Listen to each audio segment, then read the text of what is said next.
Fala pessoal, eu sou Mauro, economista do Porquê, e começa agora mais um episódio do Economia Está em Tudo.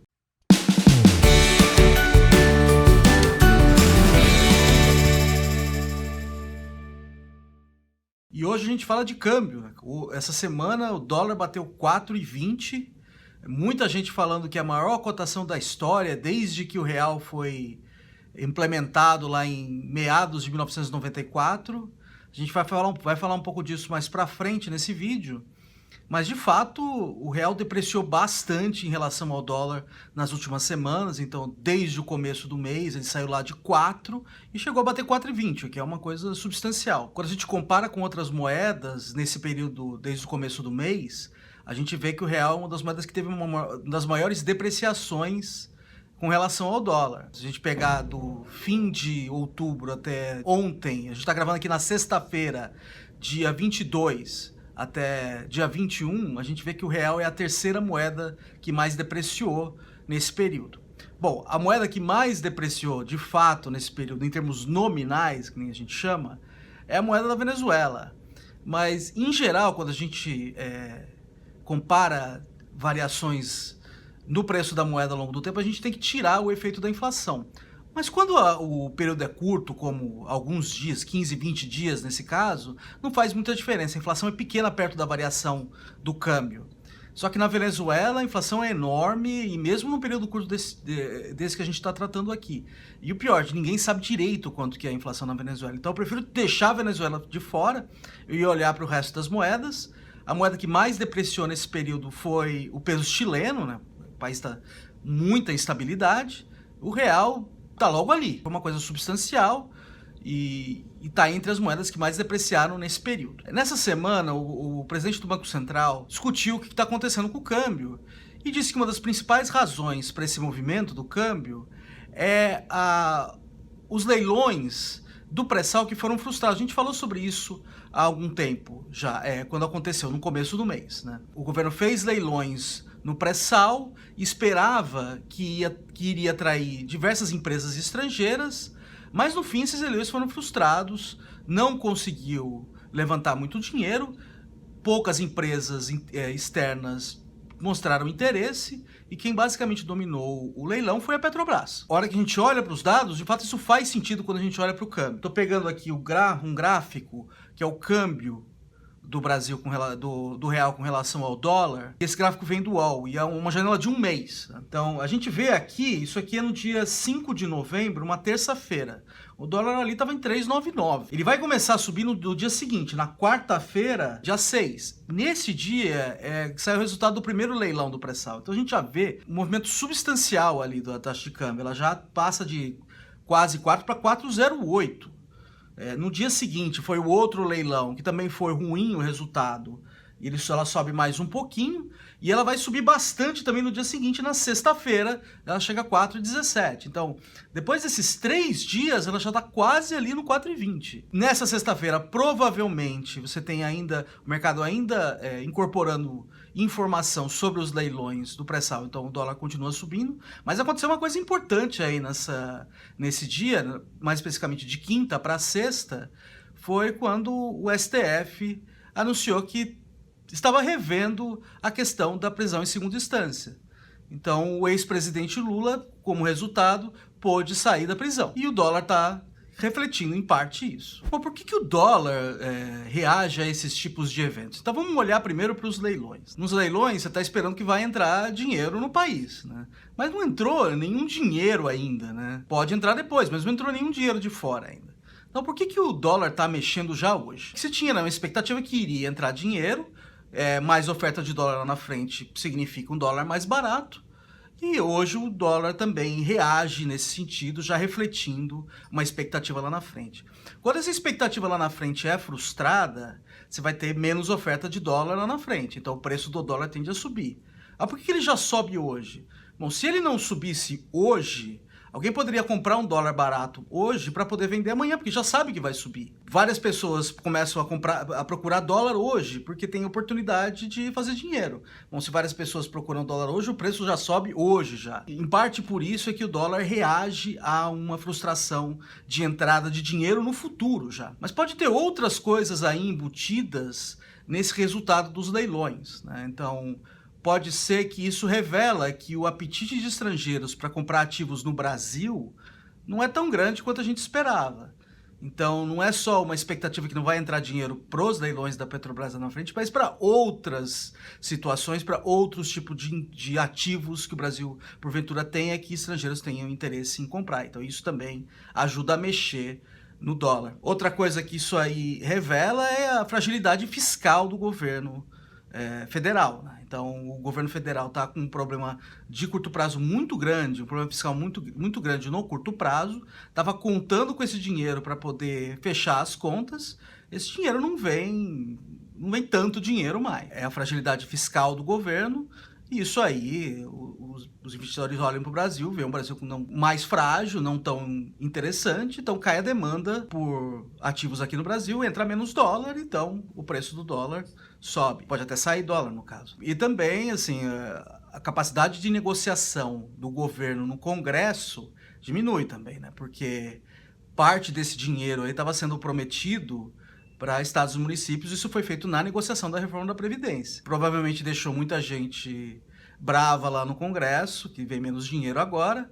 Então, a capacidade do governo de negociar novas reformas diminui também. Bom, o que o ex-presidente Lula tem a ver com tudo isso? Ele tem bastante a ver com o cenário político, né? O ex-presidente Lula é um político importante, ele sempre tem chance de ganhar uma eleição. Então, com ele fora da prisão e alguma possibilidade de concorrer no futuro, você tem uma probabilidade ali de volta do PT ao poder, uma probabilidade que é mais alta agora, né? E isso traz toda essa lembrança do que foi, por exemplo, o governo Dilma, que foi um governo fiscalmente pouco responsável, que não cuidou da inflação e que introduziu uma série de distorções microeconômicas na economia. Isso, os mercados não veem isso com bons olhos, os investidores, né? Então, o Brasil fica menos interessante com o resultado disso e o dólar também sobe. Outra coisa que o ex-presidente Lula traz, ele provavelmente fortalece a oposição, né? Fortalecendo a oposição, a agenda do governo Bolsonaro de reformas, ela fica dificultada. Então, isso também se reflete no dólar. Bom, mas e daí? O dólar está subindo? Que tipo de impacto a gente espera, né? Então, o principal impacto que a gente poderia esperar é sobre a inflação. Então, você tem produtos que ou estão ligados ao mercado externo ou você tem insumos para produzi-los que são importados, tá? Então, esses produtos eles podem aumentar de custo e pode refletir em preço no mercado doméstico. Então, um deles é combustível. O combustível está ligado ao mercado internacional, então quando o dólar fica mais caro, o preço em reais do combustível sobe. Outro produto que pode ser impactado, por exemplo, é pão, que tem insumo importado, o trigo. Então o trigo fica mais caro em reais, então isso pode ser repassado ao preço do pão, né? Então qualquer outro produto que tenha insumo importado vai ter uma pressão parecida em termos de custo. Tem duas coisas que eu acho que faz com que a gente fique um pouco mais tranquilo com relação a isso. Então, não espero um grande impacto sobre a inflação. Primeiro, a gente está numa situação de demanda ainda fraca. A economia brasileira está se recuperando, saiu de uma recessão pesada, está se recuperando, mas ainda a demanda está fraca. O que isso significa? Significa que os produtores, os vendedores, não têm muita facilidade em repassar aumento de custo. Se tiver algum aumento, eu não acho que vai ser uma coisa muito grande. Outra coisa, né, importante, a hora que a gente olha para os dados de expectativa, então o Banco Central tem a tal da pesquisa Focus, em que ele faz tomadas de expectativas, pergunta o que as pessoas do mercado estão achando, quanto que vai ser o dólar, quanto que vai ser o crescimento, a inflação, por exemplo, a taxa de juros em janelas de curto e longo prazo. E assim, a expectativa de inflação recentemente, o último dado da pesquisa Focus é do dia 14, em que o dólar já tinha subido bastante, ele está bem estável, ele subiu 0,02 pontos percentuais, então é quase nada.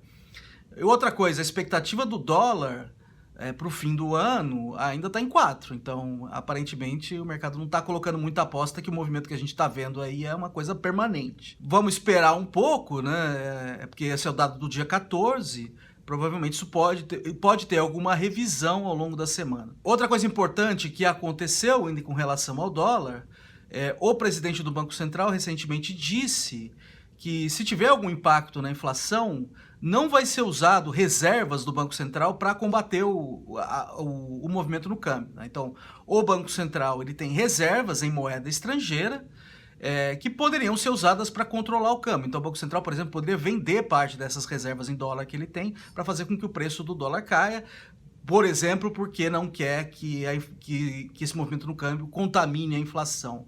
E o que ele disse é que não vai usar isso aí, reservas para mexer por motivo de controlar a inflação. As reservas estão aí para ser usadas se você tiver, por exemplo, uma crise financeira, uma saída muito grande de capital que faz com que o dólar dispare, e isso também gere uma repercussão ainda maior sobre o dólar, com a gente tentando comprar dólar. Então tá aí basicamente como seguro as reservas. Para combater a inflação vai usar os canais usuais, que é mexer no juro. Então ainda bem que sinalizou que aquela queda de juros do fim do ano está mantida, mas dali para frente é que vai agir com cautela. O Banco Central meio que tinha falado isso no último comunicado do Copom. A gente discutiu recentemente isso, né, de cautela.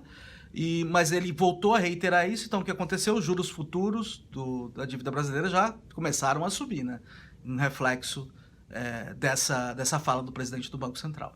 Como eu estava dizendo no começo do vídeo, nessa semana saiu notícia que o dólar, tendo chegado a R$ 4,20, ele estaria na sua cotação máxima da história desde que o real começou lá em meados de 1994.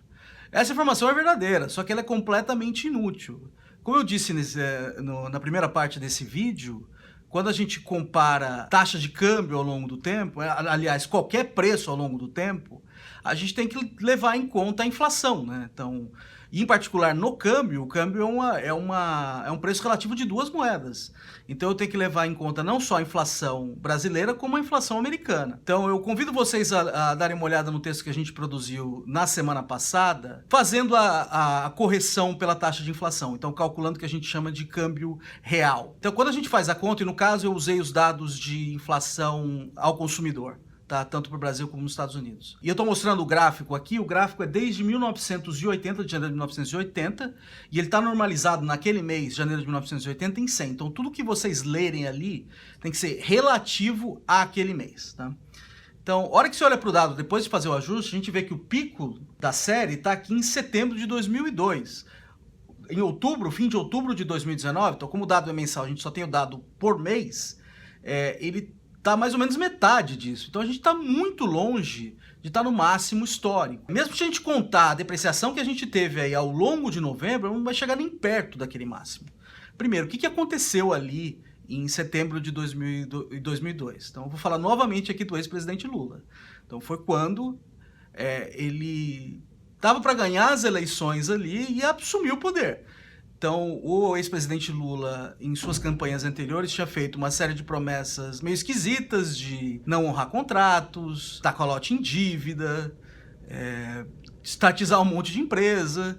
Então, isso não é bem recebido no mercado financeiro. Então, as pessoas começaram a comprar dólar por causa disso. E a demanda por dólar foi tamanha que o preço disparou. E é ali que está a máxima. E a gente pode ver que depois disso, pelo menos o primeiro mandato do presidente Lula foi justamente o contrário dessa expectativa. Então aí o dólar reagiu e veio bem para baixo. Não só por esse motivo, mas isso também ajudou a puxar o dólar para baixo. A gente pode fazer essa conta de outra forma para tentar ilustrar essa diferença. Por que hoje a gente não está na máxima? Vamos pegar o dólar lá em setembro de 2002. No fim do mês de setembro de 2002, o dólar era R$ 3,90. Tá? Então cada dólar custava R$ 3,90, mais ou menos. Então o que eu vou fazer? Eu vou pegar esses R$ 3,90 e vou incluir a inflação do Brasil acumulada nesses 17 anos, até hoje. E eu vou pegar esse $1 e incluir a inflação americana acumulada nesse período, de 17 anos. Então nesse período inteiro, a inflação acumulada no Brasil foi de 173,4%. Se eu pegar R$ 3,90 lá em setembro de 2002 e adicionar essa inflação, isso aí equivale a hoje a R$ 10,66. Agora vamos pegar $1 e adicionar a inflação americana. A inflação americana nesse período foi 42%. Isso quer dizer que $1 lá atrás vale R$ 1,42 hoje. Se eu pegar R$ 10,66, que corresponde a R$ 3,90 lá em setembro de 2002, e pegar 1,42 dólares, que corresponde a $1 lá em setembro de 2022, e dividir, eu vou ter o quê? Eu vou ter o câmbio Brasil-Estados Unidos em setembro de 2002 aos valores de hoje. Quanto que dá isso? 7,50, mais ou menos. Então isso aí dá para ver que como a gente está muito, mas muito longe da máxima histórica para o câmbio quando a gente faz os ajustes devidos de acordo com a inflação no Brasil e a inflação nos Estados Unidos. É isso aí, pessoal. Muito obrigado por assistirem o vídeo. Deem uma olhada lá no nosso canal, www.porque.com.br, tem bastante conteúdo lá. A gente também está nas redes sociais, a gente está aqui no YouTube, no Instagram, no Twitter, no Facebook, e a gente volta a conversar mais na semana que vem. Um abraço!